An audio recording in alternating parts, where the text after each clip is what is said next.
नमस्कार प्यारे बच्चों, आशा करती हूँ आप कुशल मंगल होंगे, अपनी सेहत और अपनी पढ़ाई का पूरा ध्यान रख रहे होंगे। आज की इस वीडियो का बेसब्री से इंतज़ार कर रहे होंगे। वीडियो शुरू करने से पहले एक सवाल पूछना चाहती हूँ। 2011 में भारत ने क्रिकेट का वर्ल्ड कप जीता। ऐसा कोई नहीं था जिसने वानखेड़े में वो जीत देखकर अपनी आंख को नम ना किया। 28 साल बाद भारत दोबारा वर्ल्ड कप जीता। ऐसा क्या है कि जब एक टीम जीतती है तो हर भारतीय उस पर गर्व करता है? ये राष्ट्रवाद है। आज हम इसी राष्ट्रवाद के बारे में पढ़ेंगे। सबसे पहले कहां से ये शुरू हुआ? देश व्यक्ति से ऊपर है। ये कब बात हुई?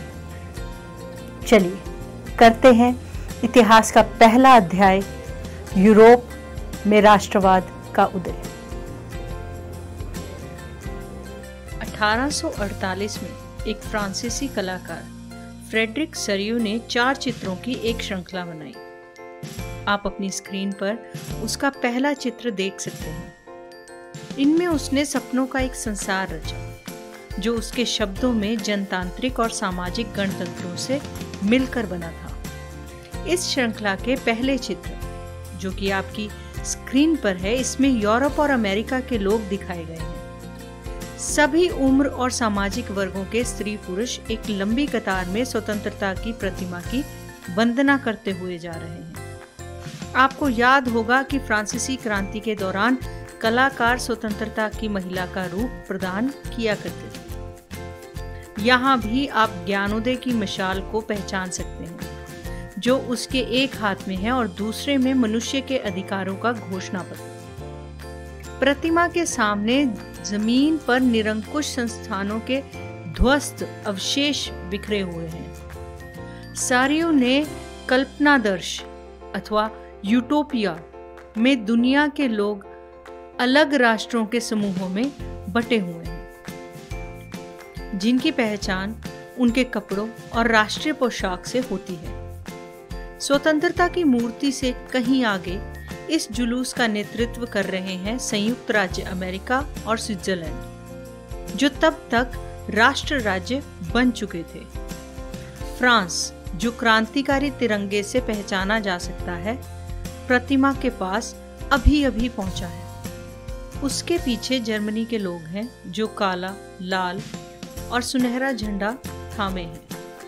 यह दिलचस्प है कि जिस समय सरियू ने यह छवि निर्मित की, जर्मन लोग तब तक एक संयुक्त राष्ट्र का हिस्सा नहीं बने थे। जो झंडा वे थामे हुए हैं वह 1848 की उदारवादी उम्मीदों की अभिव्यक्ति है, जिनमें अनेक जर्मन भाषी रियासतों को एक प्रजातांत्रिक संविधान के अंतर्गत एक राष्ट्र राज्य में गठित करने की चाह थी। जर्मन लोगों के बाद ऑस्ट्रिया, 2 सिसिलियों की राजशाही, लंबार्डी, पोलैंड, इंग्लैंड, आयरलैंड, हंगरी और रूस के लोग हैं। ऊपर स्वर्ग से ईसा मसीह, संत और फरिश्ते इस दृश्य पर अपनी नजरें जमाए हुए हैं। चित्रकार ने इनका इस्तेमाल दुनिया के राष्ट्रों के बीच भाईचारे के प्रतीक के रूप में किया है। यह अध्याय उन विविध प्रक्रियाओं पर प्रकाश डालेगा जिनके तहत 19वीं सदी के यूरोप में राष्ट्र राज्य और राष्ट्रवाद अस्तित्व में आए। इस अध्याय में हम कुछ मुख्य बातों के बारे में पढ़ेंगे, जैसे फ्रांसीसी क्रांति, यूरोप में राष्ट्रवाद का उदय, नेपोलियन का शासन और उसके प्रभाव, जर्मनी में राष्ट्र की स्थापना, इटली का एकीकरण, ब्रिटेन की अलग कहानी, बाल्कन का क्षेत्र तथा साम्राज्यवाद और राष्ट्रवाद। पहले हम बात करते हैं कि राष्ट्रवाद क्या होता है। राष्ट्रवाद, जो विचारधारा किसी भी राष्ट्र के सदस्यों में एक साझा पहचान को बढ़ावा देती है, उसे राष्ट्रवाद कहते हैं। राष्ट्रवाद की भावनाओं की जड़ें जमाने के लिए कई प्रतीकों का सहारा लेना पड़ता है, जैसे राष्ट्रीय ध्वज, राष्ट्रीय प्रतीक, राष्ट्रगान आदि। राष्ट्रवाद की पहली स्पष्ट अभिव्यक्ति 1789 में फ्रांसीसी क्रांति के साथ हुई। जैसा कि आपको याद होगा कि 1789 में फ्रांस एक ऐसा राज्य था जिसके संपूर्ण भूभाग पर एक निरंकुश राजा का आधिपत्य था। फ्रांसीसी क्रांति से जो राजनीतिक और संवैधानिक बदलाव हुए, उनसे प्रभुसत्ता राजतंत्र से निकलकर फ्रांसीसी नागरिकों के समूह में हस्तांतरित हो गई। क्रांति ने घोषणा की कि अब लोगों द्वारा राष्ट्र का गठन होगा और वे ही उसकी नियति तय करेंगे। 1789 की क्रांति से लोगों के बीच राष्ट्र की भावना की रचना हुई। क्रांतिकारियों ने लोगों में एक साझा पहचान की भावना स्थापित करने के लिए कई कदम उठाए, जैसे कि एक पितृभूमि और उसके नागरिकों की भावना का प्रचार, जिससे एक ऐसे समाज की अवधारणा को बल मिले जिसमें लोगों को संविधान से समान अधिकार प्राप्त थे। राजसी प्रतीक को हटाकर एक नए फ्रांसीसी झंडे का इस्तेमाल किया गया, जो कि तिरंगा था। स्टेट जनरल को सक्रिय नागरिकों द्वारा चुना गया और उसका नाम बदलकर नेशनल असेंबली कर दिया गया। राष्ट्र के नाम पर नए स्तुति गीत बनाए गए और शपथ लिए गए। शहीदों को नमन किया गया। एक केंद्रीय प्रशासनिक व्यवस्था बनाई गई जिसने सभी नागरिकों के लिए एक जैसे नियम बनाए। फ्रांस के भूभाग में प्रचलित कस्टम ड्यूटी को समाप्त किया गया। भार और मापन की एक मानक पद्धति अपनाई गई। क्षेत्रीय भाषाओं को नेपथ्य में धकेला गया तथा फ्रेंच भाषा को राष्ट्र की आम भाषा के रूप में बढ़ावा दिया गया। क्रांतिकारियों ने ये भी घोषणा की कि यूरोप के अन्य भागों से तानाशाही समाप्त करना और वहां राष्ट्र की स्थापना करना भी फ्रांस के लोगों का मिशन होगा। और शायद यहीं से शुरू हुआ यूरोप में राष्ट्रवाद का सफर। फ्रांस यूरोप के अन्य लोगों को राष्ट्रों में गठित होने में मदद देगा। जब फ्रांस की घटनाओं की खबर यूरोप के विभिन्न शहरों में पहुंची, तो छात्र तथा शिक्षित मध्य वर्गों के अन्य सदस्य जैकोबियन क्लबों की स्थापना करने लगे। उनकी गतिविधियों और अभियानों ने उन फ्रेंच सेनाओं के लिए रास्ता तैयार किया जो 1790 के दशक में हॉलैंड, बेल्जियम, स्विट्जरलैंड और इटली के बड़े इलाकों में घुसी। क्रांतिकारी युद्धों के शुरू होने के साथ ही फ्रांसीसी सेनाएं राष्ट्रवाद के विचार को विदेशों में ले जाने लगी। नेपोलियन के नियंत्रण में जो विशाल क्षेत्र आया, वहां उसने ऐसे अनेक सुधारों की शुरुआत की जिन्हें फ्रांस में पहले ही आरंभ किया जा चुका था। फ्रांसीसी क्रांति से उठी चिंगारी यूरोप का मानचित्र बदलने को तैयार थी। इसका पता हमें चलता है आपकी स्क्रीन पे दिए हुए चित्र नंबर 2 से। यह एक जर्मन पांचांग है। पांचांग एक तिथि पत्र को कहते हैं। यह उसका मुख्य पृष्ठ है, जिसे पत्रकार एंड्रयूज रेबमॉन ने 1798 में डिजाइन किया। फ्रेंच बास्टील में क्रांतिकारी भीड़ के प्रवेश के चित्र को उससे मिलते जुलते किले की बगल में बनाया गया है। यह किला जर्मन प्रांत कैसेल में निरंकुश शासन के गढ़ के रूप में चित्रित है। इस चित्र के साथ एक नारा दिया गया, लोगों को अपनी आजादी मुट्ठी में कर लेनी चाहिए। रेबमान एक पत्रकार था जो मेंज नामक शहर में रहता था। वह जर्मन जैकोबियन गुट का भी सदस्य था। नेपोलियन ने ना ही सिर्फ फ्रांस की किस्मत बदली, बल्कि उसने संपूर्ण यूरोप की तस्वीर बदलने में अहम भूमिका निभाई। नेपोलियन का सर्वाधिक महत्वपूर्ण और स्थायी कार्य था विधि संहिता का निर्माण। वस्तुतः क्रांति के पहले फ्रांस की कानून व्यवस्था छिन्न भिन्न थी और इतने प्रकार के कानून थे कि कानून का पालन कराने वालों को भी उनका ज्ञान नहीं था। और क्रांति के दौरान भी यह अराजकता बढ़ गई थी। नेपोलियन ने इस अव्यवस्था को दूर किया। समय नेपोलियन अपनी विधि संहिता को अपने 40 युद्धों से अधिक शक्तिशाली मानता था। इस कोड के द्वारा नेपोलियन ने फ्रांस में सार्वलौकिक कानून पद्धति की स्थापना की। नागरिक संहिता के तहत उसने परिवार के मुखिया का अधिकार सुदृढ़ किया। स्त्रियां पुरुषों के अधीन रखी गई। और पति का कार्य पत्नी की रक्षा करना है। तलाक की पद्धति को कठिन बनाया गया। सिविल विवाह की व्यवस्था भी इस संहिता में की गई। इस प्रकार सिविल विवाह और तलाक की प्रथा को मान्यता देकर नेपोलियन ने यूरोप में इस बात का प्रचलन किया कि बिना पादरियों के सहयोग के भी समाज का काम चल सकता है। इस प्रकार अन्य संहिताएं जैसे व्यापार संबंधी कानून संहिता, कोड ऑफ क्रिमिनल प्रॉप आदि बनाए गए। उसके व्यापारिक कोड में श्रमजीवियों के हितों की उपेक्षा की गई थी और उनके संघों पर प्रतिबंध को जारी रखा गया था। इस दृष्टि से नेपोलियन ने क्रांति के आदर्शों के विरुद्ध कार्य किया। इसके बावजूद इस विधि संहिता की महत्वता समूचे देश में कानून की एकरूपता प्रदान करने तथा व्यवहारिक रूप से न्याय व्यवस्था को आसान बनाने में थी। जहां जहां नेपोलियन की सेनाएं गई, यह संहिता लागू की गई और नेपोलियन के पराजय के बाद भी बरकरार रही। यह नेपोलियन की एक स्थायी कीर्ति है। नेपोलियन के विधि संहिता में बूर्जुआ वर्ग के हितों पर ज्यादा जोर दिया गया।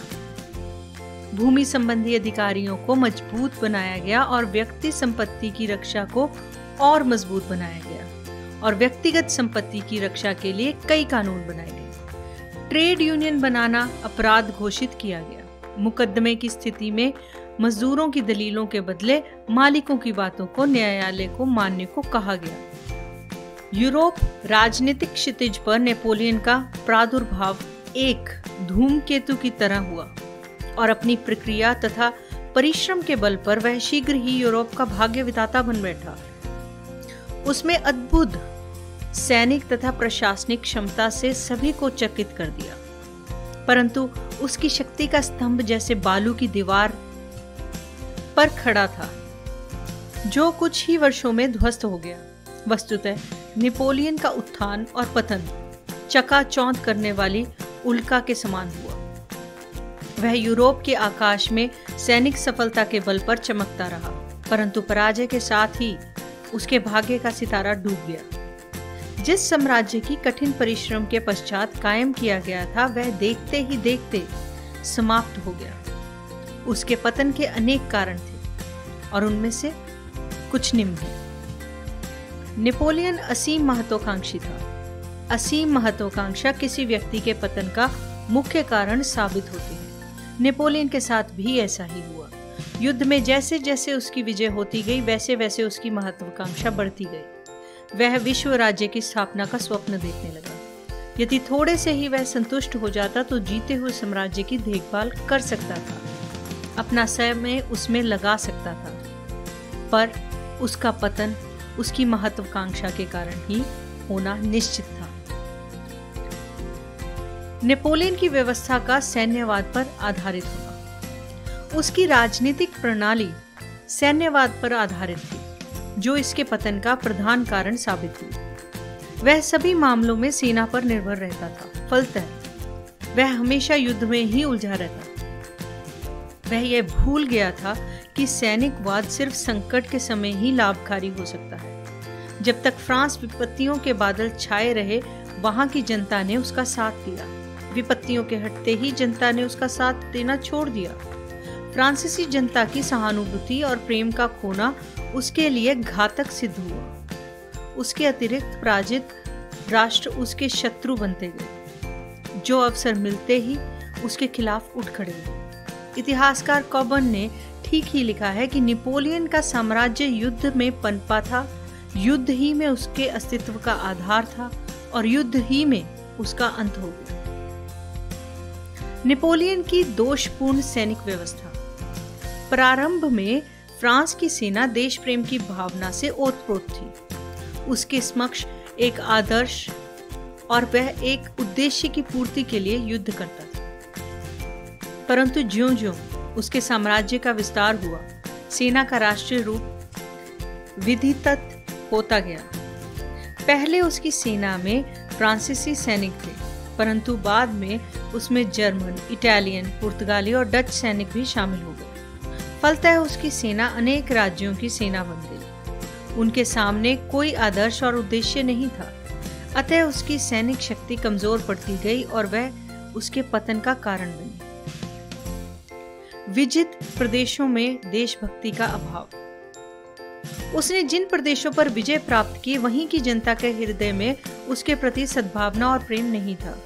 वे नेपोलियन की शासन से घृणा करते थे। जब उसकी शक्ति कमजोर पड़ने लगी तो उसके अधीनस्थ राज्य अपनी स्वतंत्रता के लिए प्रयत्न करने लगे। यूरोपीय राष्ट्र ने उसके खिलाफ संघ के लिए चतुर्गुट का निर्माण कर दिया और इसी के चलते वाटरलू के युद्ध में उसे पराजित होना पड़ा। औद्योगिक क्रांति। कहा जाता है कि उसकी पराजय वाटरलू के मैदान में ना होकर मैनचेस्टर के कारखानों और बर्किंघम के लोहे के भट्टियों में हुई। औद्योगिक क्रांति के फलस्वरूप इंग्लैंड में बड़े बड़े कारखाने खोले गए और देखते ही देखते इंग्लैंड समृद्ध बन गया। फलतः वह अपनी सेना की आधुनिक हथियार से संपन्न कर सका, जो कि नेपोलियन के लिए घातक सिद्ध हुए। महाद्वीपीय व्यवस्था। महाद्वीपीय व्यवस्था उसकी जबरदस्त भूल थी। वह इंग्लैंड को सबसे बड़ा शत्रु मानता था। इंग्लैंड की शक्ति का मुख्य आधार नौसेना और विश्वव्यापी व्यापार था। उसकी नौशक्ति को नेपोलियन समाप्त नहीं कर सका, इसलिए उसके व्यापार पर आघात करने की चेष्टा की गई। इसी उद्देश्य से उसने महाद्वीपीय व्यवस्था को जन्म दिया। उसने आदेश जारी किया कि कोई देश इंग्लैंड के साथ व्यापार नहीं कर सकता और ना तो इंग्लैंड की बनी हुई वस्तुओं का इस्तेमाल कर सकता है। यह नेपोलियन की भयंकर भूल थी। इस व्यवस्था ने उसे एक ऐसे जाल में फंसा दिया जिससे निकलना मुश्किल हो गया था। इसलिए महाद्वीपीय व्यवस्था इसके पतन का मुख्य कारण माना जाता है। इंग्लैंड के बाद पुर्तगाल के साथ युद्ध। पुर्तगाल का इंग्लैंड के साथ व्यापारिक संबंध था, किंतु नेपोलियन के दबाव के कारण उसे इंग्लैंड से संबंध तोड़ना पड़ा। इससे पुर्तगाल को काफी नुकसान हुआ। इसलिए उसने फिर से इंग्लैंड के साथ व्यापारिक संबंध कायम किया। इस पर नेपोलियन ने क्रोधित होकर पुर्तगाल पर आक्रमण कर दिया। यह भी नेपोलियन के लिए घातक सिद्ध हुआ। स्पेन के साथ संघर्ष। नेपोलियन की तीसरी भूल स्पेन के आंतरिक मामलों में हस्तक्षेप करना था। उसकी लाखों सैनिक मारे गए। फलतः इस युद्ध में उसकी स्थिति बिल्कुल कमजोर हो गई, जिससे उसके विरोधियों को प्रोत्साहन मिला। जब नेपोलियन ने अपने भाई को स्पेन का राजा बनाया तो वहां के निवासी उस विदेशी को राजा मानने के लिए तैयार नहीं थे। उन्होंने नेपोलियन की सेना को स्पेन से भगा दिया। उस विद्रोह के अन्य देशों को भी प्रोत्साहन मिला और वे भी विद्रोह करने लगे, जिससे उसका पतन तय था। रूस का अभियान।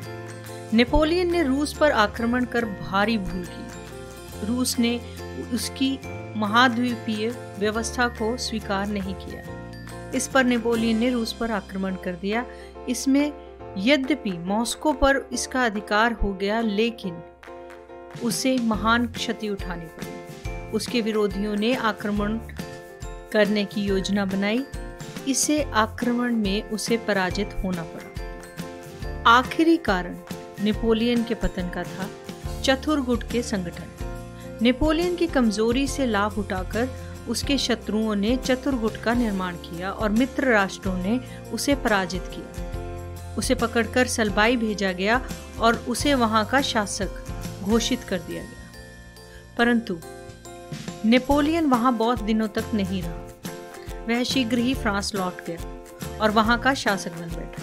लेकिन इस बार वह सिर्फ 100 दिन तक ही सम्राट बना रहा। मित्र राष्ट्रों ने 18 जून 1815 को वाटरलू के युद्ध में अंतिम रूप से उसे पराजित किया। वह पकड़ लिया गया। मित्र राष्ट्रों ने उसे कैदी के रूप में सेंट हेलेना नामक टापू पर भेज दिया, जहां 52 वर्ष की आयु में 1821 में उसकी मृत्यु हो गई। इस प्रकार उपयुक्त सभी कारण प्रत्यक्ष एवं अप्रत्यक्ष रूप से उसके पतन के उत्तरदायी थे।